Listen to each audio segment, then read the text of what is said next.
Bismillah, assalamu alaikum wa rahmatullah. Continuing with the explanation from Kitab al-Hajj, from Akhsar al-Mukhtasarat. We're on the chapter Faslun fi Sifat al-Hajj wal-Umrah. The description of how to perform Hajj and Umrah. So it mentions Faslun yusannu, meaning everything that's mentioned now is going to be Sunnah, recommended. لمحل بمكة الإحرام بالحج يوم التروية والمبيت بمنى فإذا طلعت الشمس سار إلى عرفة وكلها موقف إلا بطن عرنة وجمع فيها بين الظهر والعصر تقديما وأكثر الدعاء مما ورد. It's recommended for someone present in Mecca, i.e. from the Ahlul Mecca, the people of Mecca, as well as Mutamatti', the one that combined between the Umrah and the Hajj. It's recommended for someone present in Mecca to initiate Hajj on Yawm al-Tarwiyah. Yawm al-Tarwiyah is the 8th of Dhul Hijjah. Yawm al-Arafah is the 9th of Dhul Hijjah. Yawm al-Nahar, which is a day where you perform all of the rites of Hajj, is on the 10th of Dhul Hijjah, which is a day of Eid for those that are not performing Hajj. So it says it's someone present in Mecca to initiate Hajj, i.e. to begin the Hajj on Yawm al-Tarwiyah. It's called Yawm al-Tarwiyah because it's a day of rest and getting prepared for performing Hajj. And to spend the night in Mina.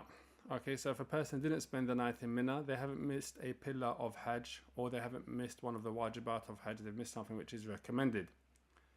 Then it says when the sun rises, one travels to Arafat.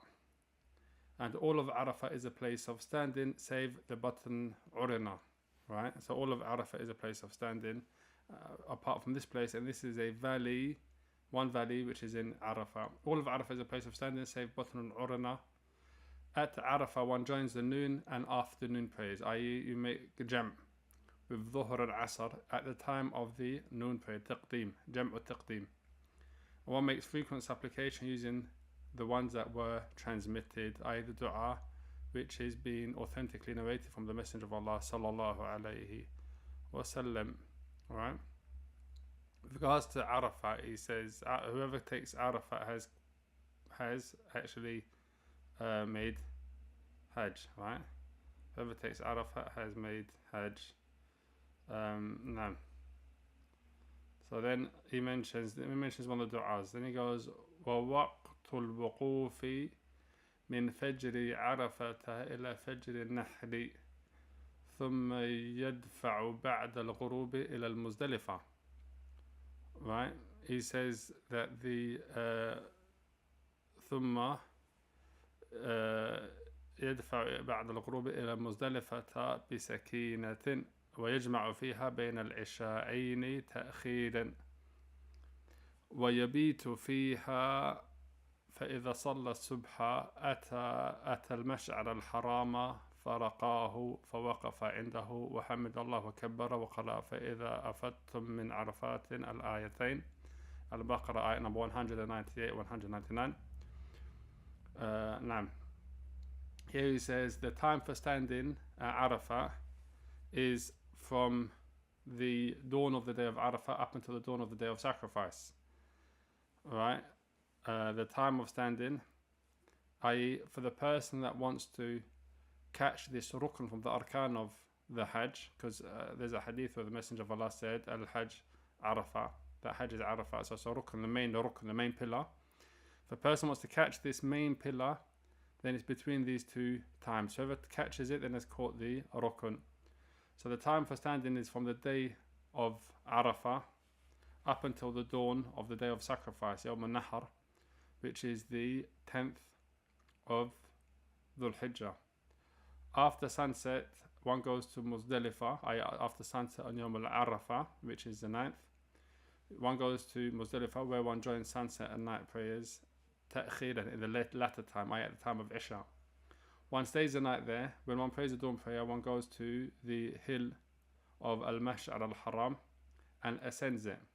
One stands there and says the dua, Alhamdulillah, Allah Akbar, and recites, but when you depart from Arafah, remember Allah at Mash'ar al-Haram, and remember Him as He has guided you, for indeed you were before that amongst those astray, then depart from the place from where all the people depart and ask forgiveness of Allah. Allah is oft forgiving, most merciful. So that's the dua that you mentioned. You go to Muzdalifah, you go with Sakina. There's going to be a whole, everyone's going to be moving at the same time from Arafat to Muzdalifah, either mostly in buses today. But if it happens that you're walking, by the time you get there, it'll be Isha anyway, right? Then it mentions what you do in the morning, right? Then it says, وَيَدْعُ حَتَّى يُصْفِرَ. You wake up and you make dua up until isfar. ثُمَّ يَدْفَعُ إِلَى مِنَى. That's قبل شروق الشمس. You go to Mina before the Shams has reached its شروق الشمس, which is Rum. فإذا بلغ محسرا أسرع رمية حجر وأخذ حص الجمار 70 أكبر من الحمص دون البندق فيرمي جمرة العقبة وحدها ب7. ويرفع يمناه حتى يرى بياض إبطه, when he's doing the rami, ويكبر مع كل حصى ثم ينحر ويحلق أو يقصر من جميع شعره والمرأة قدر أنمله ثم قد حل له كل شيء إلا النساء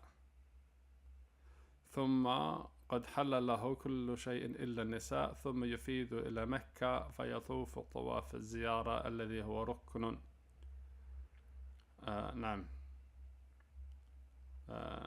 ثم يفيد إلى مكة. Okay, he's gone up to there. So one supplicates until light and then goes to Mina. One supplicates until it becomes, are you making dua in Muzdalifah up from Fajr? You keep making dua, you're supplicating Allah subhanahu wa ta'ala from Fajr up until it becomes light, and then you go to Mina, right? Before Shuruq al-Shams. Then he says when he arrives at Muhassir, which is a valley between Muzdalifah and Mina, he hastens to throw pebbles at the pillar.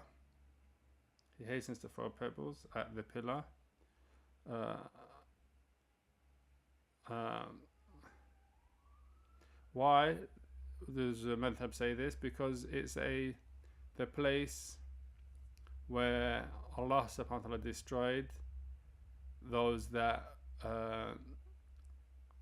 asra'a ramyata hajarin. Why? Because it's a place where Allah subhanahu wa ta'ala destroyed Abraha, who came to try to destroy the Kaaba, as is well known in Surah Al-Fil. Then it says he takes 70 pebbles for throwing at the pillars, right? He takes 70 pebbles for throwing at the pillars, meaning he's going to take 70 because 7 for the day of Nahar, which is on the 10th, and then 11th, 12th and 13th he's going to throw 21 on each day. So 21 times 3 is 63, plus 7 makes 70. So he gets all 70 pebbles at that point, right? If he gets it afterwards, it's fine. And the size of these pebbles it mentions is they are no larger than a chickpea, but smaller than a hazelnut, right? I.e. the size of pistachios, for example. He throws at the Jamra Aqaba along with 7 pebbles. So the first place he's going to go alone with 7, he's going to throw the Jamrat al-Aqaba, which is a big stone. You have 3 pillars. You have the small one, the middle one, and the large one. On Yawm al-Nahar, which is the 9th, or the 10th, excuse me, that's the first thing he does. He's going to throw 7 pebbles at the stone. And he does it so that he raises his right arm high enough so the white of his armpit is visible, with each pebble saying Allahu Akbar.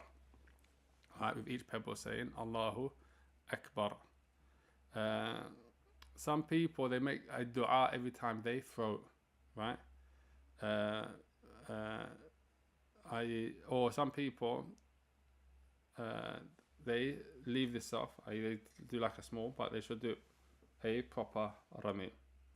Then it mentions after that, he says, one then slaughters one sacrifice and either shaves or trims all of one's hair. Okay, after you do the nahar, which is a sacrifice. Okay, today's age, Nobody does sacrifice for themselves. They appoint a wakil to do it on their behalf, meaning they buy a ticket. That ticket is the money, the cost of the sacrifice that will be done by somebody else on your behalf. Okay, then he mentions after that you shave or trim all of one's hair. Shaving is sunnah mu'akkada, trimming is permissible, but it's better to shave. And a woman, she cuts off the size of a al-mullah. An al-mullah is about that much, a fingertip amount from all around her hair. Okay, so she cuts off her al-mullah. Obviously she doesn't shave. Now after that, everything that was unlawful during the pilgrimage now becomes lawful. Okay, this is tahallul al-awwal. You're still left to make tawaf. Alright, you've done 3 of the 4 things which are arkan or wajibat on that day. You've got 1 left over. So here you can put on perfume, you can take off your ihram, put on your normal clothes. Right, everything is permissible except for women, meaning you can't. That's still impermissible. Then one goes forth to Mecca. Okay, in Mecca you're going to go to do the tawaf. Alright, that's why you're going forward to Mecca. ثم يفيد إلى مكة. Okay, you're on your way to Mecca now. فيطوف طواف الزيارة الذي هو ركن. Then he does the tawaf of ziyarah, tawaf al-ziyarah, which is a tawaf of the rukun, of the tawaf of Hajj basically. And he says it's a essential element, it's a rukun of Hajj, meaning if you don't do this, your Hajj is not going to be valid. ثم يسعى إن لم يكن سعى. نعم. Then he does the Sa'i between Safa and Marwa. If he hasn't already done the Sa'i, right? I.e. before, like the Mufrad and the Qarin, he would have done Sa'i before when he first came. So then he doesn't have to do it. وَقَدْ حَلَّ لَهُ كُلُّ شَيْءٍ. Now everything is permissible for him, even women. I.e. he's now in the state of, he's no longer in the state of ihram. He's completely free of any of those. Mahdhurat are now no longer mahdhur for him. Right? Then he mentions وَسُنَّ أن يشرب من زمزم لما أحب ويتضلع منه ويدعو بما أحب وبما ورد ثم يرجع فيبيت بمنى 3 ليال ويرمي الجمار في كل يوم من أيام التشريق بعد زوال وقبل الصلاة ومن تعجل في يومين إن لم يخرج قبل الغروب لزمه المبيت والرمي من الغد. Okay, here he says it's recommended that he drinks water from the Zamzam. It's recommended for him to drink water from the Zamzam. I.e. after you've made tawaf, you go and you drink from the Zamzam. Well, now, when I first performed Hajj, you could actually go down and see the one, you know, all the mechanics of it. Now they've closed it off, so it means now you just drink Zamzam water. Lima ahabba, i.e. for that which whatever one wishes. Meaning, you have the intention in your heart that, for example, you want shifa, you want cure, for example, you want Allah to give you good hifth, for example, and you drink a lot of it. وَيَتَضَلَّعَ مِنْهُ, meaning you drink until you're full. You keep drinking. How you drink a lot? Why? Because the Zamzam is water which is blessed. And you يَدْعُ بِمَا أَحَبَّ وَبِمَا وَرَدَ أَيْ عَنِ الصَّحَابَةِ. You supplicate what you want and what was narrated from the Sahaba. And here it mentions one, in the name of Allah, Allah grant us a knowledge that benefits, a sustenance that is abundant, moistening and fulfilling, and a cure from every affliction. Wash my heart with it and fill it with awareness of you and with your wisdom. Right, that's a dua which is mentioned. Right, then he says one then returns and stays in Mina for 3 nights. Okay, so these 3 nights that are staying in Mina, it's wajib, but you're going to be each day in the morning, you're going to wake up and do the Rami Jamra. When he says one throws pebbles at the 3 pillars during each of the days of Tashriq, i.e. the 11th, the 12th and the 13th. These are called Ayam al-Tashriq. You have something called Yawm al-Tarwiyah, you have Yawm al-Arafat, you have Yawm al-Nahar, you have Ayam al-Tashriq, right? Yawm al-Tarwiyah the 8th, Yawm al-Arafah the 9th, Yawm al-Nahar the 10th, Ayam al-Tashriq 11th, 12th and 13th. So 6 days in total. One then returns in Mina for 3 nights and throws the pebbles at the pillars during each of the days of Tashriq. after the sun reaches the zenith and before praying the noon prayer. Naam. Before the salat, that's ala sabil al-istihbab, right? Either from the time of dhuhr time, you can't throw before, it has to be after dhuhr time. And it should be before you pray dhuhr, but that's recommended. That's not something which is wajib or a condition. Now, then he mentions so now you've completed your Hajj, right? Almost. وَطَوَافُ الْوَدَاعِ وَاجِبٌ on the madhab. طواف الوداع واجب يفعله ثم يقف في الملتزم داعيا بما ورد وتدعو الحائض والنفساء على باب المسجد. The farewell tawaf. So you have 3 tawafs that you perform in Hajj, and they have different rulings. Tawaf al-Qudum, when you arrive in Mecca, which is then you have Tawaf al-Ifada or Tawaf al-Ziyara, Tawaf of Hajj, which is a rukn. You have Tawaf al-Wada', which is a farewell tawaf, the last thing you do in Mecca, which is recommended, or is wajib, excuse me. The farewell tawaf is an obligation. One performs it and then stands in the black stone's corner and the door, it's called al-Multazim, and makes a supplication that is being transmitted. Right, i.e., yes, we have from the Sahaba. There's nothing, I think, that which is from the Messenger of Allah specifically in this regard. وَتَدْعُ الْحَائِدْ وَالنُّفَسَاء عَلَى بَابِ الْمَسْجِدِ, i.e., they don't have to do the Tawaf al-Wada' because they're in a state of which prevents them from doing Tawaf, and also it says عَلَى بَابِ الْمَسْجِدِ because they're not allowed to enter the masjid. Then he says after that, Hajj is finished now. This is not part of Hajj. A person doesn't do this, it doesn't affect their Hajj, but it says it's recommended. He goes, وَسُنَّ زِيَارَةُ قَبْرِ النَّبِيِّ صَلَّى اللَّهُ عَلَيْهِ وَسَلَّمَ قَبْرِ صَاحِبَيْهِ. It's sunnah to visit Medina. Okay, that should be sunnah ziyarat al-Medina.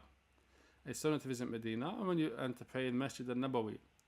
And when you pray in Masjid al-Nabawi, you get the fadl of doing that action. Okay, then if you want to, you visit the grave of the Messenger of Allah sallallahu alaihi wasallam and the grave of his 2 companions. That's Sifat al-Hajj. Wa Sifat al-Umrah. Then he mentioned Sifat al-Umrah. Okay, he mentioned Hajj. Wa Sifat al-Umrati an yuhrima biha, ay Ahl Makkah. They make ihram for Umrah. Min al-Harami, min adna al-Hil. They have to go outside for Umrah, like I mentioned before. They go outside to Kharij Hudud al-Haram. They go outside to the Hudud al-Haram. Tan'im, Masjid Aisha radhiyallahu anha. That's the closest place.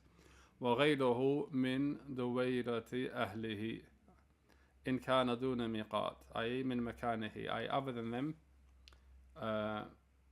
The description form is anyone who's in this does it from the sacred. Anyone's in the Haram enters the state of pilgrimage from the closest point outside the Haram, Adna al-Hil, and others enter it from his homeland if it is closer than the appointed points of entry. If it's closer than the miqat. Okay, so he's not going to pass the miqat. He's in between the miqat and Haram. He does it from from his homeland. Otherwise, he enters from the appointed place of entry from the miqat, right? إلا فمنه, أي ثم يطوف ويسعى ويقصر. Umrah is easy. He does tawaf, or short. Does tawaf, does sa'i, does taqsir after. So there's 4 aspects. So that's the Sifat al-Umrah, Sifat al-Hajj. What does he cover next? He covers the arkan of Hajj and the wajibat, right? Arkan al-Hajj arba'atun. He says the arkan of Hajj are 4. What's a rukn? A rukn la bud minhu. La bud al-ityan bihi. It's an obligation. You have to do this action. If you don't, the action itself is not going to be valid. أركان الحج أربعة إحرام ووقوف وطواف وسعي. 4. The essential elements of Hajj are 4. Entering the state of pilgrimage, standing on Arafat, circumambulation, and traveling between Safa and Marwa. What's Ihram? Ihram isn't what you wear, it's a niyyah, the intention, لدخول النسك. Waquf, if you miss Waquf of Arafat, then you miss Hajj. At-Tawaf, which Tawaf is this? The Tawaf of Ziyarah, Tawaf al-Ifada, the Tawaf of Hajj, and the Sa'i. Then he says the wajibat, وَوَاجِبَاتُهُ سَبْعَةٌ. The wajib of Hajj are 7, right? Ihram إحرام مار على ميقات منه ووقوف إلى الليل إلى وقف النهار ومبيت بمزدلفة إلى بعد نصفه وإن وافاها قبله وبمنى لياليها ورمي مرتبا وحلق وتقصير وطواف وداع. He says the obligatory elements are 8. A Hajj is valid without them. However, if you leave one of these wajibat, wajaba alayhi shat. If you leave one of these, he has to do a sacrifice for the poor people of Mecca. Ihram marin ala miqat minhu, i.e. the ihram for anyone that's going to pass a miqat, he has to do ihram from the miqat. Standing on Arafat until night for anybody who stood during the day, he has to stay there up until Maghrib. If he leaves before Maghrib, he has to come back. Number 3 and 4, staying the night at Muzdalifah until after half the night if one arrived before, and in Mina during its nights. I staying in Muzdalifah and staying in Mina for the days of Tashriq, right, the 11th, 12th and 13th. Throwing stones at the pillars in order, that's wajib, i.e. on the 11th, 12th and 13th, shaving or trimming the head, and the farewell tawaf, right, the farewell tawaf as well. Except for the ha'id and nufasa, because it's not permissible for them to make tawaf and they have excuse. وَأَرْكَانُ الْعُمْرَةِ ثَلَاثَةٌ إِحْرَامٌ وَطَوَافٌ وَسَعْيٌ. As for the umrah, then it's free. The arkan, the pillars are free. This the ihram, which is the niyyah to perform hajj, enter the state of pilgrimage, the tawaf and the sa'i, traversal they say here. وواجباتها اثنان الإحرام من الحل والحلق أو التقصير. The obligatory elements are 2, making ihram, I put on the clothes. First ihram speaks about niyyah. This ihram speaks about putting on the clothes of ihram from the hill, i.e. when it's from the place of putting it on. So there are 2, ihram min al-hilli, and the second is shaving or trimming the hair. These are wajib. So if you pass the miqat without having the if you pass the miqat without putting on the ihram, then you've left off something which is wajib, right? Then he mentions the one pillar which if you miss it, your hajj is considered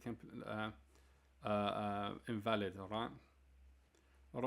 He says وَمَنْ فَاتَهُ الْوُقُوفُ, i.e. it's a time, right? He says after speaking about the ihram, he mentions وَمَنْ فَاتَهُ الْوُقُوفُ فَاتَهُ الْحَجِّ وَتَحَلَّلَ بِعُمْرَةٍ وَهَدْيٍ إِنْ لَمْ يَكُنْ اشْتَرَطًا. Whoever missed standing on Arafat, right? I.e. this is a set time. If you miss this one, then he's missed hajj, and he's released from his rights by performing Umrah. He changes his intention to Umrah, right? And the wuquf of Arafat is from Fajr on Yawm Arafat to Fajr on Yawm al-Nahar. He's missed hajj, and he has to make tahallul bi Umrah, and he has to do a sacrifice if he didn't make لم يكن اشترط, i.e. اشترط محل حيث حبستني, i.e. he didn't make a condition that for hajj, that if he's unable to continue it, then محلي من حيث حبستني. And then he says وَمَنْ مُنِعَ الْبَيْتَ هَدَى ثُمَّ حَلَّ فَإِنَّ فَقْدَهُ صَامَ 10 أيام وَمَنْ صُدَّ عَنْ عَرَفَةَ تَحَلَّلَ بِعُمْرَةِ وَلَا دَمٍ. i.e. وَمَنْ مُنِعَ الْبَيْتَ مُحْصِرٌ, i.e. he's stopped from entering Mecca, he's prevented from entering the house. Then what does he do? He makes a hadi, right? He sends it to Mecca, and then he makes tahleel or tahallal from the place where he has been prevented, as what happened to the Messenger of Allah in Hudaybiyah, right? He makes a hadi, and then he's released from the rights. If he does not have a sacrifice, then he has to fast 10 days, right? If he doesn't have a sacrifice, he fasts 10 days, and he stays as a muhrim in the days that he fasts, and then he does tahallul. وَمَنْ صُدَّ عَنْ عَرَفَةَ تَحَلَّلْ بِعُمْرَةٍ وَلَا دَمٍ. Why? Because he's got not mufarrat بِخِلَافْ مَنْ فَاتُ بِسَبَبٍ مِنْهُ, i.e. he's unlike the person that it didn't happen because of him. So it says, whoever is prevented from the house, entering the sacred place and makes a Hajj sacrifice and is released. Whoever is blocked from standing at Arafat is released by performing Umrah and no blood is required. If everyone making Hajj, or all except if you stand on Arafat on the 8th of the 10th by mistake, it suffices them. That's not in the. Then he speaks about Udhiyah. We'll stop there and continue afterwards. Assalamu alaikum wa rahmatullah. Now we speak on the Udhiyah, right, the sacrifice.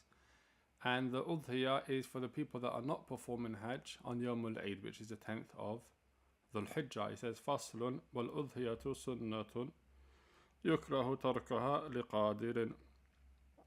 Says the Udhiyah is recommended and it's offensive for someone able to do it to omit it. Offensive means makruh. So whoever's able, then they have to perform the Udhiyah. Then he says, وَوَقْتُ الذَّبْحِ بَعْدَ صَلَاةِ الْعِيدِ أَوْ قَدْرِهَا إِلَى آخِرِ ثَانِ تَشْرِيقٍ. When is it sunnah to do it? The sunnah time to do it is when is the time for it? The time for the Udhiyah is from after the Eid prayer, or its amount, i.e. you estimate it. Alright, for the one that's, for example, appointed someone to do it, or who's not performing the Eid prayer up until the second day of Tashriq. So you've got that time. So for example, the person that's not obligatory for them to pray, like the person that's in the Sahara, a Bedouin, a traveller, right? Then they have to estimate it if they're able to do it. إلى آخر ثاني تشريق, the second day of Tashriq, which will be the 12th of Dhul Hijjah. There's another qawl that says it's to the end of Tashriq, which will be the 13th of Dhul Hijjah. It says, وَلَا يُعْطَى جَازِرٌ أُجْرَتَهُ مِنْهَا وَلَا يُبَاعُ جِلْدُهَا وَلَا شَيْءٌ مِنْهَا بَلْ يُنْتَفَعُ بِهِ. It says the slaughterer, the one that's the butcher, is not given his wages from it. You can't say, okay, take your wages from the meat. No, you have to pay him for his job. It can't be given. Not any of its hide or any portion of it should be sold. Rather, they're all benefited from. Why? It's an act of ibadah, it's udhiyah.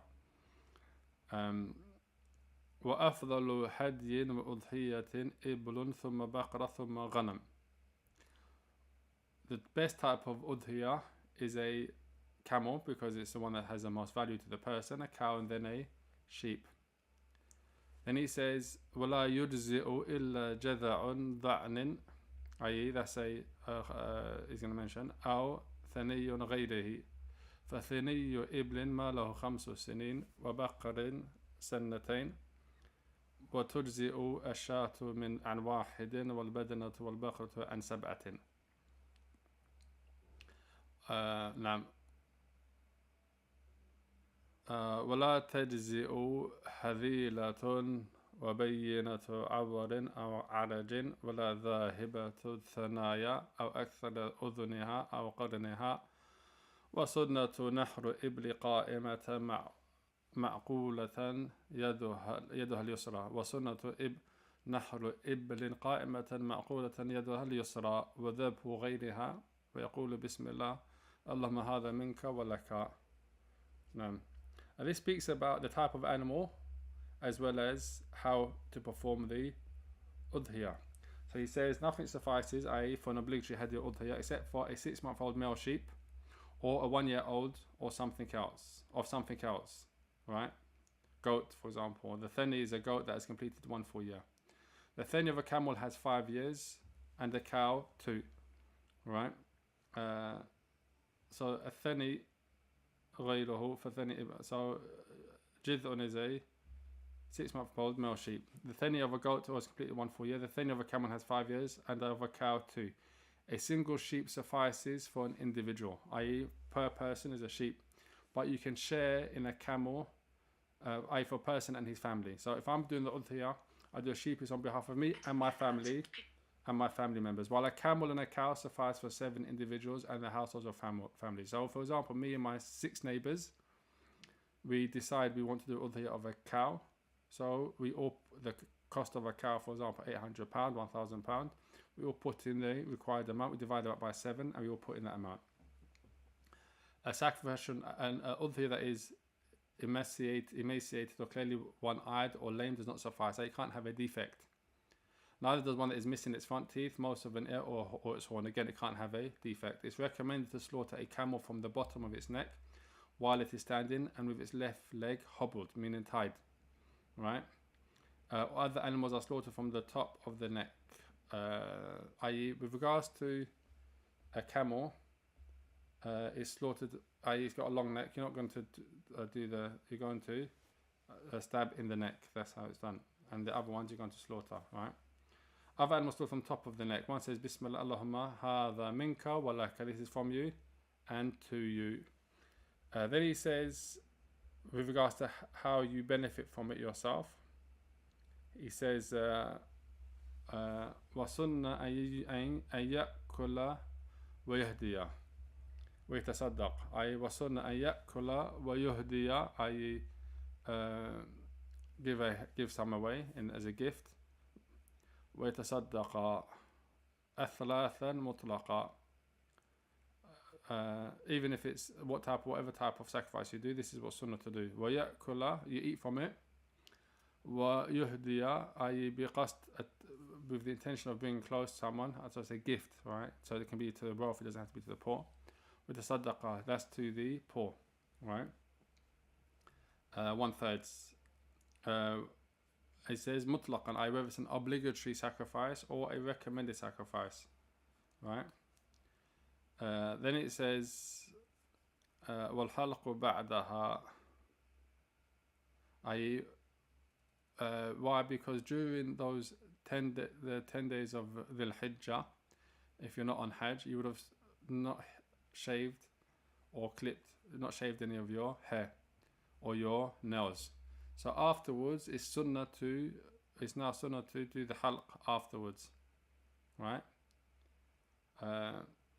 والحلق بعدها وإن أكلها إلا أوقية جازا وحرم على مريدها أخذ شيء من شعره وظفره وبشرته في العشرة.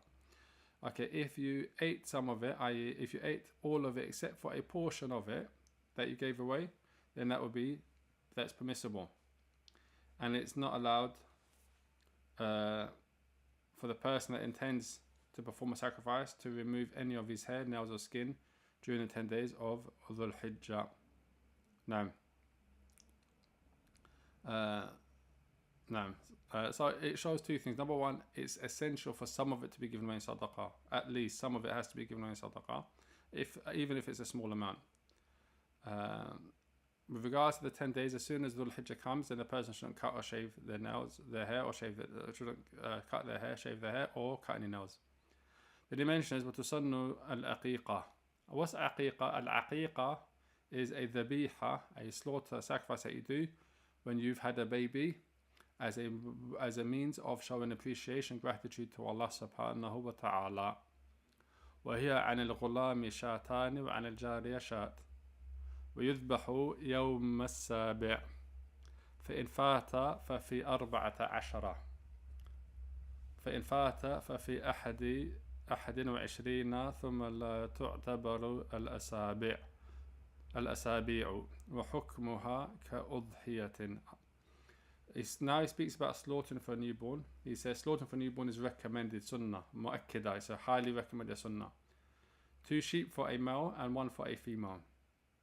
It's slaughtered on the 7th day, right? It's slaughtered on the 7th day. So for example, if the baby is born on Jummah, you do the sacrifice on Yawm al-Khamis, right? That would be considered the 7th day, right? So you count the day that the baby is born in. So you say Jummah Friday, Saturday, Sunday, Monday, Tuesday, Wednesday, Thursday, Yawm al-Khamis. That becomes 7 days. If you're unable to do it on the 7th day, then you do it on the 14th day. If you're unable to do it on the 14th day, then you do it on the 21st day. After that, you don't count any 7 days. You do it whenever you can. This is sunnah. If you didn't manage to do it on the 7th day, for example, because of whatever reason, then it's fine. It still counts, obviously. This ruling is like the ruling of the udhiyah sacrifice in terms of what's permissible of the animal, the age that it has to be, that it can't have any defects, and so on and so forth. وَحُكْمُهَا كَأُضْحِيَةٍ, i.e. its ruling is like the ruling of the udhiyah. With that, alhamdulillah, we've completed Kitab al-Hajj, and what's connected to Hajj of udhiyah sacrifice, and he mentions Aqiqah as well. Wallahu ta'ala a'lam wa sallallahu ala nabiyyina Muhammadin wa ala alihi wa ashabihi ajma'in. Assalamu alaikum wa rahmatullah.